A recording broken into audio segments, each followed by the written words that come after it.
All right.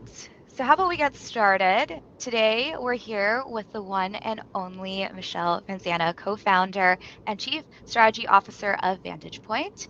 This event is the one are now as part of a three-part series, Guide to Crushing Quota. We kicked off the series off in March with sales coaching, what it is, what it isn't, and what it could be back in May. We also had building the groundwork for sales coaching greatness. So please be sure, if you haven't watched those two series already, go back to our Guide to Crushing Quota MSP page under the content section and review all the recordings and key takeaways. There's some amazing, informative sessions brought to you by Michelle. But today is the last session of the three-part series, coaching, activity coaching, the itty bitty nitty gritty. And before we get started, I do want to say a few words about Modern Sales Pros. Like I said, I'm one of the community event managers at Modern Sales Pros.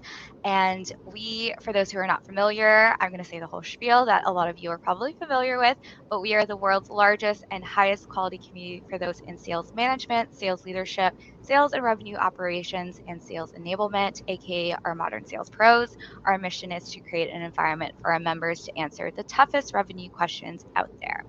So if you're not a member, please definitely you're going to be invited after this and share with your colleagues and friends. We have about 27,000 members in our community and it's growing every week.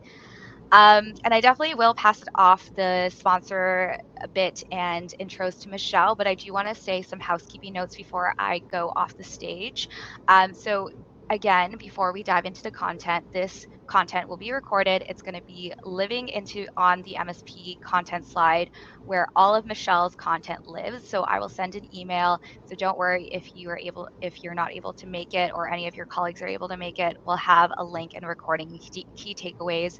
And lastly, please leverage the chat and the Q&A for Michelle to answer live. And we also have some fun poll questions. So if you're not familiar with Goldcast, you'll see the chat, the poll, and Q&A in the media tab on your right-hand screen.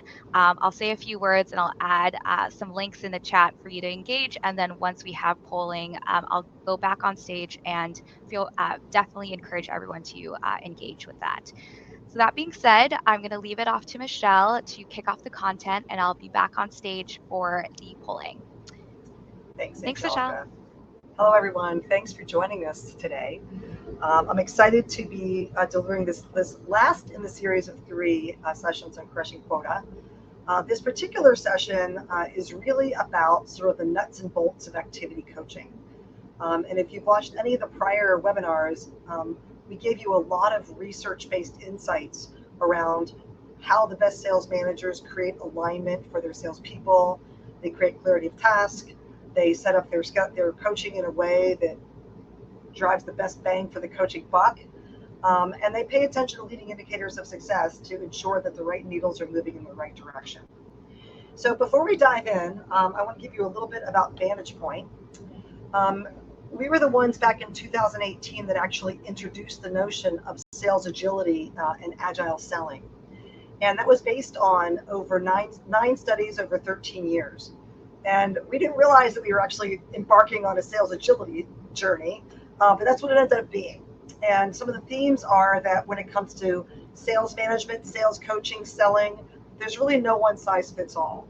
So it's this idea of being able to read your situation, make the best decisions, and execute accordingly.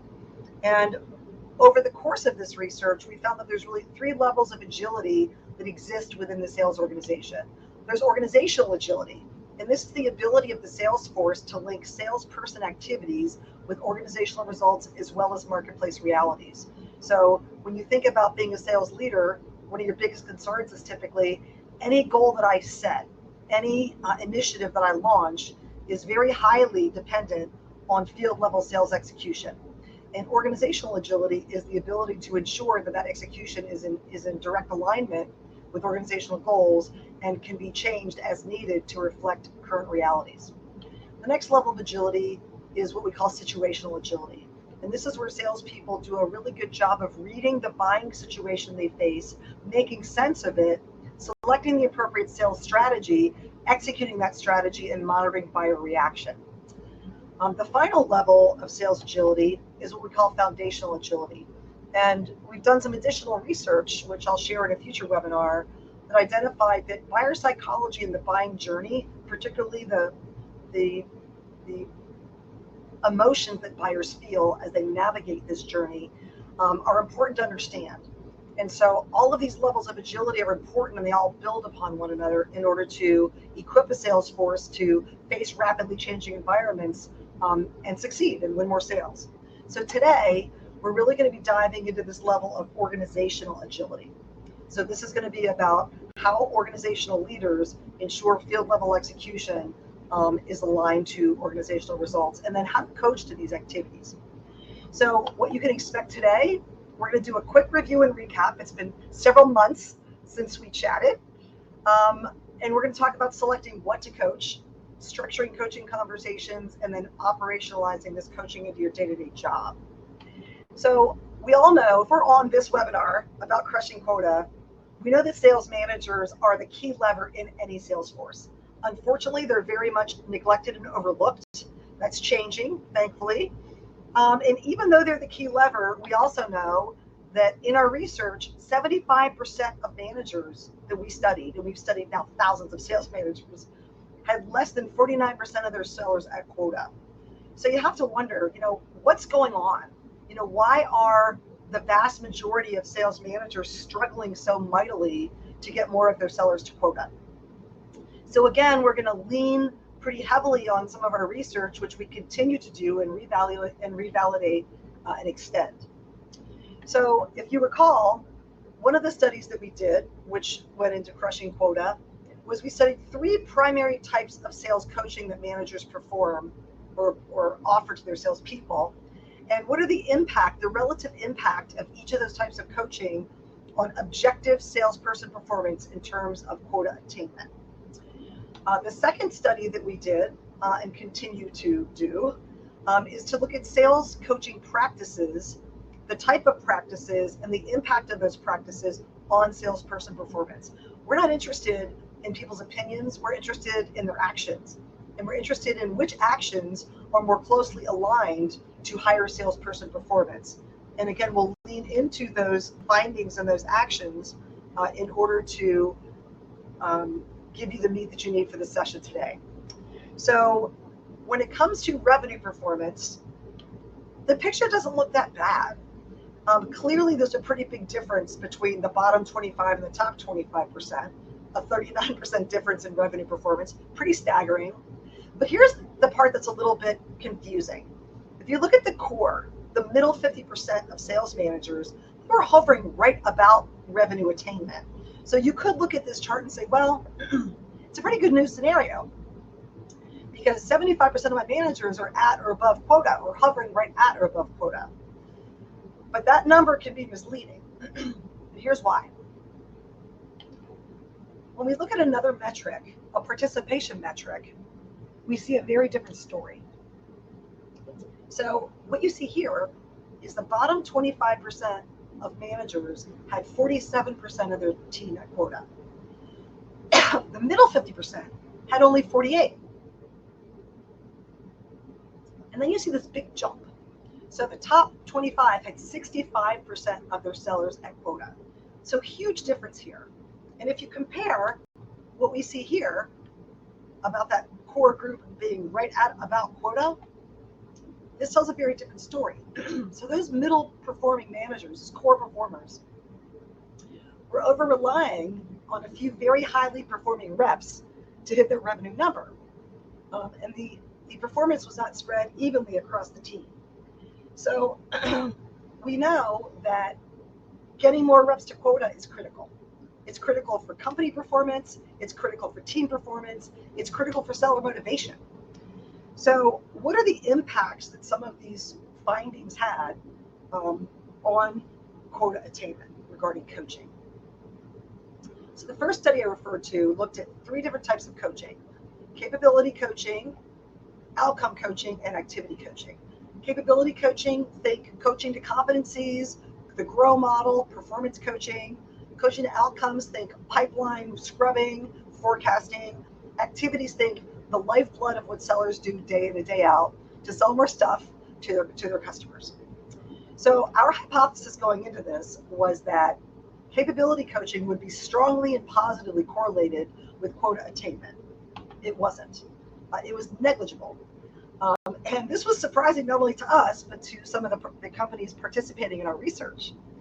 And when we peeled the onion back, what we found was that the reason capability coaching was not as powerful as we thought is because it's often done outside of the scope of everyday sales activities. For example, if I as a seller have to get evaluated against a set of competencies, well, then the manager knows which competencies that perhaps I'm not as good at and can conduct some coaching to me around specific competencies like asking open-ended questions. Sellers, unfortunately, often see that outside of their day-to-day job, and it seems like work. It doesn't seem relevant to what they're doing day to day. So very negligible impact when capabilities are coached outside of everyday sales activities. Outcome coaching, a 10% impact on quota attainment. Now, that's still far stronger than capabilities, but it did not come close to reaching statistical significance in our study.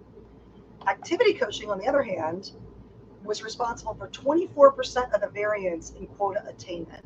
So you can see that activity coaching is 12 times more powerful than capability coaching and over 2 times more powerful than outcome coaching. So we know that coaching to activities matters. But why does coaching to activities matter so much? Why does it have such an outsized impact on seller performance? Well, when we take a look at clarity of task means there's a direct link between the sales activities that I'm asking my people to execute and the results that they're held accountable to achieve. And in a separate study that was published in Harvard Business Review, clarity of task, that link between activities and results, accounted for 34% of the variance in seller motivation. More than twice as powerful as income, incentive compensation, and internal traits such as achievement drive. So clarity of task matters, and clarity of task is all about selecting the right activities, focusing on the right activities that are aligned to KPIs and outcomes.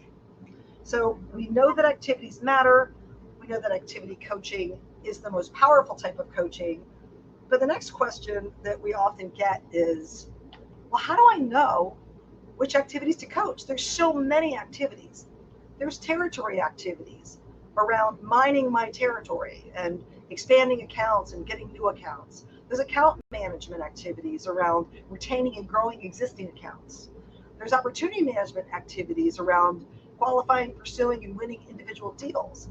And then there's call management activities about preparing for, conducting, and capturing outcomes of individual calls.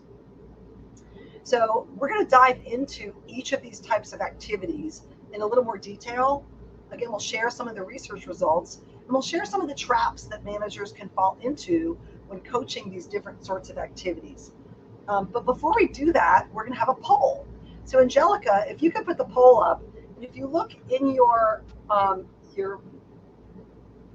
tab for Goldcast, you'll see a tab that says poll. You'll need to go to that tab, and Angelica's going to launch this first poll. Do successful managers coach each seller more frequently, true or false? All right, everyone, it is that time. So like Michelle said, go to your poll section on the right-hand corner. I already see some results coming in. And of course, Michelle, if you want me to share the results and we can talk about it, I'll have you stop sharing and I'll share the results. But we also see in real time all the results coming in at this moment. So if you haven't had a chance, please put your input in. I already see more coming in, and it looks like true is winning by a landslide. Yes. Is that typically it? Yeah. Yeah. So what we have so far is 66% of you said, or 65% of you said that it is true. The most successful managers coach more frequently, and 30% of you thought it was false. Okay. So we're going to go ahead and close the poll. Thank you very much, Angelica, for that. No problem. And so the answer is it's false. And that was another hypothesis that we thought would be true. We thought, of course, the most successful sales managers coach each seller more frequently. And that's actually not the case. The less successful sales managers actually coach more frequently. But they coach for shorter durations and it wasn't as formal. So we'll talk more about that in just a few minutes. Okay, so we've done our poll. Now we're going to talk a little bit about territory coaching. And what you see here is that these are just some primary milestones in any territory coaching or territory management process. Developing a prioritization scheme. It could be A, B, and C. It could be high, mid, low. It could be revenue based. But based on that prioritization scheme, I prioritize my customers. Then I design call patterns. How often do I want to call on customers at these different levels? I execute my calls according to the pattern, and then I measure and course correct. Now, this is just really a high level view of territory management and territory coaching. There's some really interesting things that we find when we dig into the details with our customers. I'll give you one example of a big issue with territory management and territory coaching with one of our medical clients. They put a lot of energy into developing a sort of an A, B, C, D prioritization scheme. They had revenue thresholds and resale thresholds for those different segments. And they prioritized all the customers and they put together these territory plans. And the customer was not seeing movement in some of these particular segments. And when we dug into it, what we found was that they had a very effective territory plan, but nobody was monitoring the plan. The managers were requiring territory plans, but they weren't actually coaching to the execution of those plans. So we had to kind of go back to the drawing board and say, look, they've already prioritized all of these clients. They've set up call patterns. They're just not executing against those call patterns. So we ended up having to set up a formal rhythm of territory coaching. And in this case, it was once a month for an hour when the managers actually reviewed what their call patterns were supposed to be, what their call patterns were, and what some of the outcomes were that they were seeing. So depending upon what's going on with the client, sometimes they don't have formal territory plans. Sometimes they do, but they're not being coached to the plan. And there's accountability issues associated with that.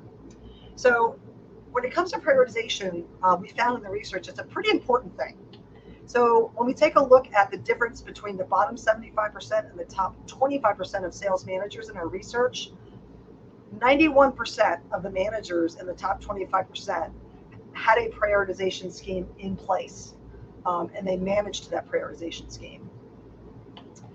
When we take a look at territory coaching and operationalizing that into your day-to-day job, the vast majority of prioritization discussions were quarterly. Call patterns were monitored weekly. In the case that I just gave you, that was a monthly discussion, not a weekly discussion. And they were about an hour each. So it all depends on things like how long are your sales cycles? How many sellers do you have on your team in order to determine the right rhythm? But there was another really interesting finding in the research. The managers who were formally scheduling their territory coaching were 3 times more likely to discuss targeted messaging versus those who did not formally schedule these meetings. And targeted messaging is pretty critical, especially when you're going after new customers or a new segment of customers that you're not used to calling on.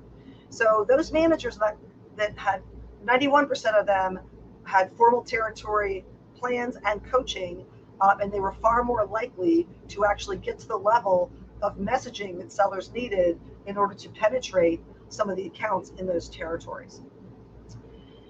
So now we're going to take a look at account coaching. Again, these are just some of the major milestones in an account management process.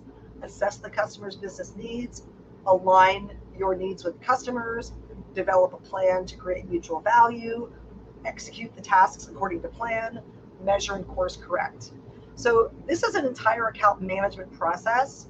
And when we take a look at the way account management manifests in many of our organizations, all the effort is really around developing a plan. And it's typically done once a year. January rolls around, they have these big account planning sessions, and not much else happens with the account plan throughout the year until it's time to redo it for the following year.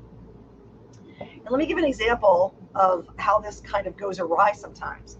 So we have a diagnostic process that we can do with our clients to tease out their sales management practices, find out which activities they're focusing on and which ones are actually correlated with higher performance. And we can take a look at very specific activities within account management, way beyond these sort of 5 milestones, to see what areas are managers focusing their people on within account management that actually has the biggest impact. This particular client was a med device client, and they had instituted formal account planning. It was a high priority for all managers that we diagnosed, but their primary goal for account planning wasn't to go after new customers. It was to expand their presence in existing accounts, get higher share of wallet and higher retention. And what we noticed when we took a look at the very detailed level of activities that managers were focusing on, there were 2 activities that were a very low area of focus, but should have been a very high area of focus based on their goals. So one of the areas was developing internal advocates within the account to be able to advocate with other folks on our behalf. There was very low focus on that. The other area that was very low focus was asking for introductions to leaders in other business units or other departments within the organization. So if you're trying to grow existing accounts, getting internal advocates and getting internal referrals is a very important thing to do. So these insights that we were able to gain through our Agile Edge diagnostic process allowed us to give a client, this particular med device client, deeper insight as to why are your account planning practices not leading to the outcomes that you want? Because there's details within there that need to be highlighted and further reinforced to create better accountability around the type of growth that you're looking to achieve. So a couple more interesting things about account coaching. High-performing managers are much more likely to focus on strategic account planning in their account planning sessions, and the bottom 25% is significantly more likely to focus on tactical account planning. When it comes to operationalizing account coaching, the most typical frequency or rhythm that we saw was monthly with each of the sellers, 1 to 2 hours per session for scheduled, 30 minutes for as needed. But again, we contrast the difference between scheduled conversations and as needed conversations. We do this because the scheduled conversations tend to be far more powerful and productive. For example, the conversations that were not scheduled, that were just conducted as needed, were 3 times more likely to focus on account service issues, not strategic account planning or even tactical account planning. So there's some benefit to determining which activities are most critical. Are there territory activities that are critical? Are there account management activities that are critical? If there are, they should probably be formalized. So now we're going to move on to a discussion of opportunity coaching. And when we talk about opportunity coaching, we're talking about coaching sellers throughout the pursuit of the buyer's journey. And what you see here is a buying process, not a selling process. There's a reason for that. Because the most agile and most effective sellers are able to very clearly determine and tease out where is this particular buyer or buying team along their buying journey. And what does that mean about their objectives, what they want to accomplish at each stage, and what I need to do as a seller in order to be able to align to that. And typically we see a distinction between managers who orient their coaching toward early stage, which is qualifying and shaping the deal, versus managers that orient more of their coaching to later stage, which is more about competing, negotiating, and winning the deal. So before we go into some of the results of our research, Angelica, we have another poll. Where do your sales managers spend their time coaching? Early stage deals or late stage deals? And if you are a sales manager, please let us know, where do you orient the majority of your coaching? All right, folks, the poll is live. Again, it's located on the right-hand side. I already see some folks answering, and I'll give a couple more minutes for more folks to answer. It looks like it's slowly but surely changing as time goes on, but Michelle, I'll let you speak live about the results. Okay, so this, what we're seeing is about 1/3 of respondents said they focus on early stage deals, and 2/3 said they focus on late stage deals. So here's what's interesting about that. If you take a look at the top 25% of managers in our ongoing research, 78% of them orient the majority of their opportunity coaching discussions to early stage deals, where just about 50% of the bottom 75% focus on early stage deals. And this idea of early stage deal coaching really matters. And I'll give you another example of one of our clients. This was actually GE. And when we started working with them, we did a little bit of analysis to find out how often are they coaching opportunities, what is the nature of those opportunity coaching discussions, how many opportunities are they discussing, and where are those opportunities within that buying journey. And what we found is over 90% of the managers in their weekly opportunity coaching sessions, over 90% of the managers were focusing on late stage deals in those coaching sessions. And they were focusing on late stage deals because they had to scrub the pipeline, prepare the forecast. And we're not saying that forecasting is unimportant. We're saying it doesn't help sellers sell more stuff, which is what managers want to do. So when we were able to reorient some of that coaching to early stage and formalize that and put some guidelines and expectations around that, what happened is when they started paying significantly more attention to deals in the early stages, within 18 months, their close rates for forecasted revenue more than doubled. So they had initial improvement, but that improvement not only continued to increase, but it was sustainable. And we know over the years that when managers dedicate time to early stage deals deliberately, that they have healthier pipelines, higher win rates, and more sellers at quota. So that point about early stage coaching it's a pretty significant finding. And those of you that are in the audience are probably thinking, oh my God, I don't have time for this. I don't have time to coach early stage deals. The problem is if you don't coach early stage deals, by the time you get involved, you're probably pursuing a deal that wasn't shaped properly. And you're probably going to have to discount and offer terms that may not be as desirable for your organization. There's a couple of other really interesting points to make about opportunity coaching, and there's some seller errors that are pretty common for those of you that are involved in opportunity coaching to consider. One of the most common issues that we see is a seller assumes that if they're talking to a customer and the customer has needs, that they're ready to see a proposal or they're ready to see a solution.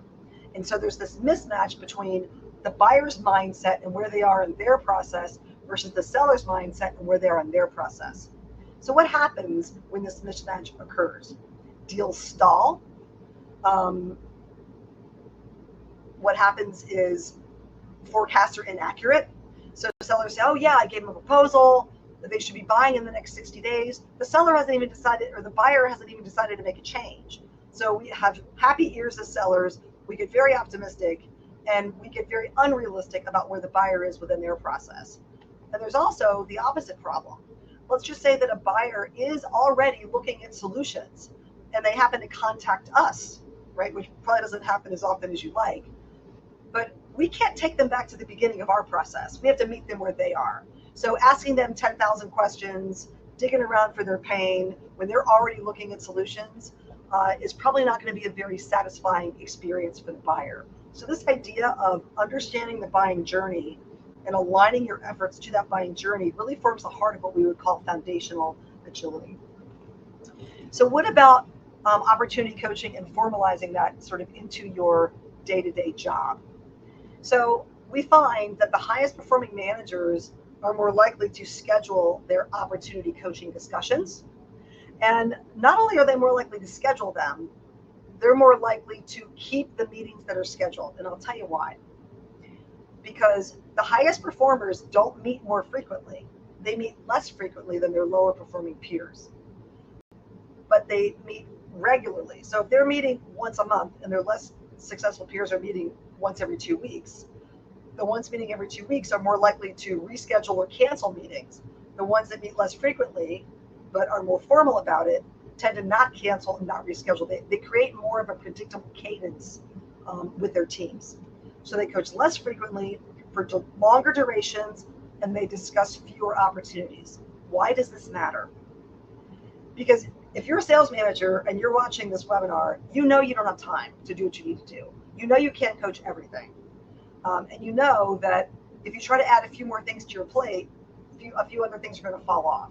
So the highest performing managers are maniacal about prioritizing what matters and formalizing coaching to what matters. And they'd rather meet once a month for an hour than once every 2 weeks for half an hour or once a week for 20 minutes. Because those conversations are rich, and deep, and they really do drive higher seller capability. Okay, the last type of coaching that we're going to talk about is call coaching. And when we think about call coaching, we're thinking about individual interactions that sellers have with their customers and prospects. So when we think about a call coaching or call management process, we think of planning our call, conducting the call, whether that's live or virtual, doesn't matter, and then documenting call outcomes. So before we dive into a little bit of the research findings around call coaching, we have one last poll that we want to conduct. And in this poll, we're asking, what's the most prevalent type of call coaching in your organization? Is it call observation and feedback, or is it planning upcoming calls with your sellers? So Angelica, you got it. Yep, the poll is live, everyone. You know the drill.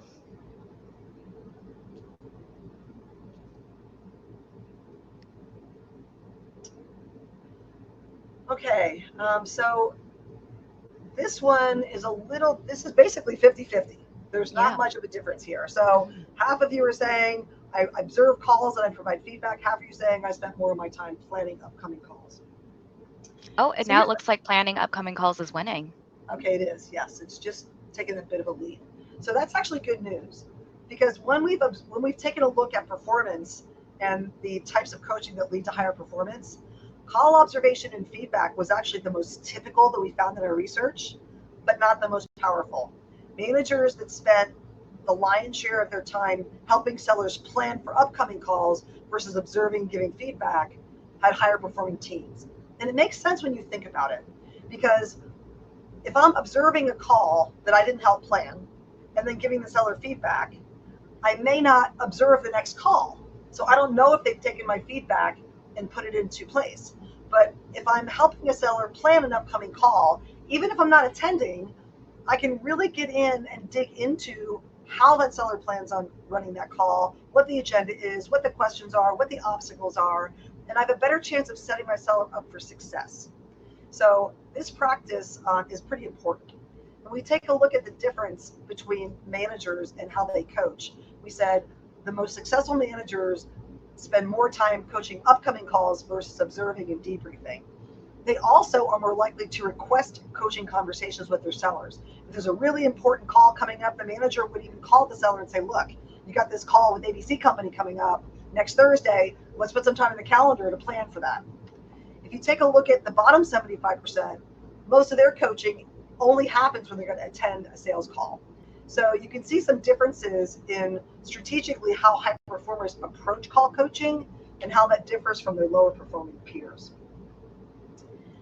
So let's talk a little bit about call coaching. I mentioned to you, actually, let me go back for just a minute.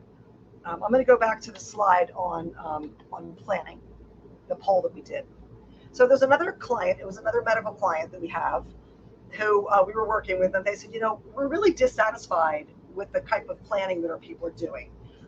We have a call planning process, we have a call planning template, and we don't have any confidence that our people are planning their calls.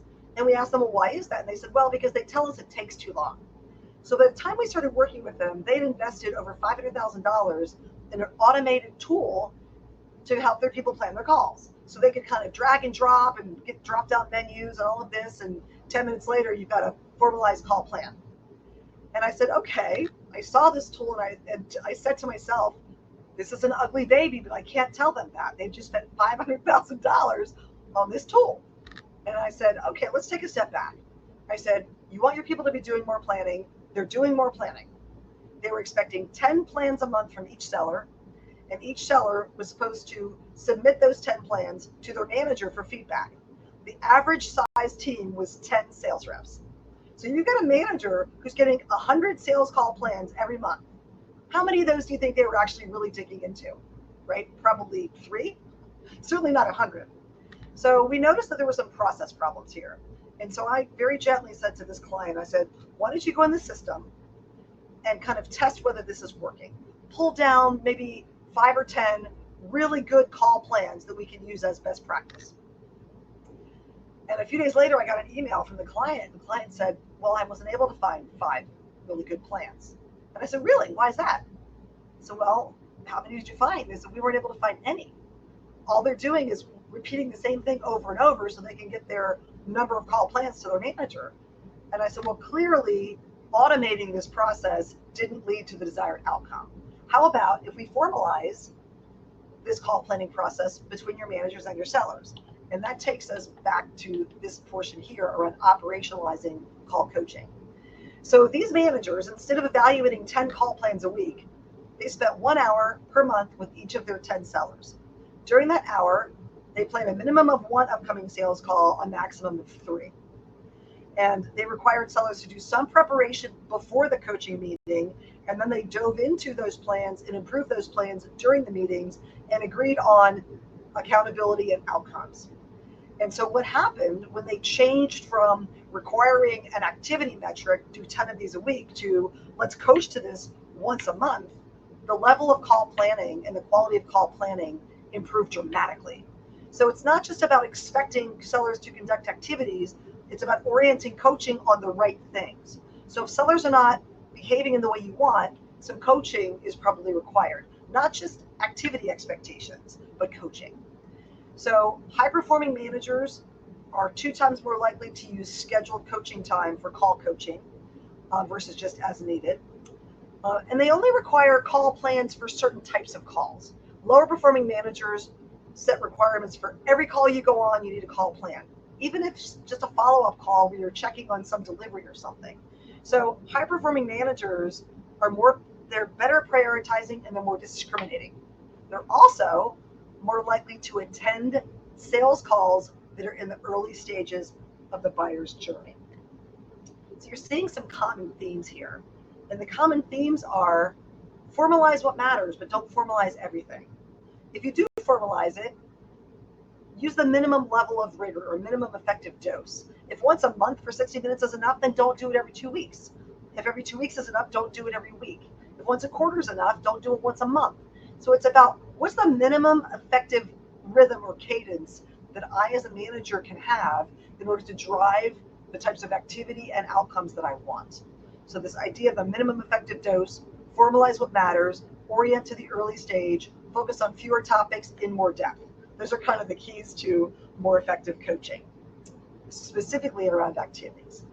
So what happens when managers behave in this way and implement these practices? They get over 30% more of their team to quota. That's what happens. So we have some time, I believe, Angelica, for Q&A. I also have some actions that they can take. They can read some articles, they can connect with us on LinkedIn, they can even download the first 2 chapters of Crushing Quota. So Angelica, do we have any questions in the chat or in the Q&A? We do. We have 2 from Cliff. I'll read the first one. The first one is, should stages in a CRM match the buying journey or the seller's journey? That's a great question. Well, guess what? They all match the seller's journey. Every single instance of Salesforce or Dynamics that I've seen is oriented around the sales process. So the companies that we work with, they're the most effective. They actually have tools that align the selling and buying processes so sellers can understand about the buying journey and where the buyer is within that journey, and use that as a filter to determine where they should reside regarding the sales stage. So we have to put sales stages in there. We need it for forecasting. We need it for deal tracking.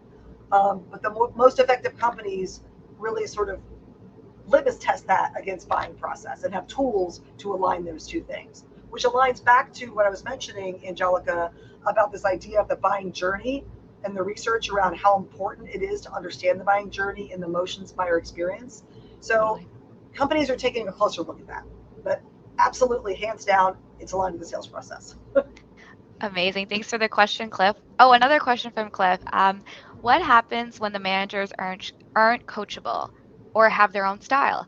After presenting data like this one, how do you change their habits and enforce this? If the managers didn't change their habits on their own? Question mark. Yeah, and they're not likely to change them on their own. So when we work with an organization, we work with every level within the sales force. So we don't just train sales managers, we train second line leaders who then coach the managers. So, and we also train salespeople on what their sales managers are learning and what they can expect to see differently from their sales manager. So we not only hit that front line, we hit the level above the front line, the level below the front line, so everybody has a common language and a common understanding about what we should be seeing and doing regarding coaching.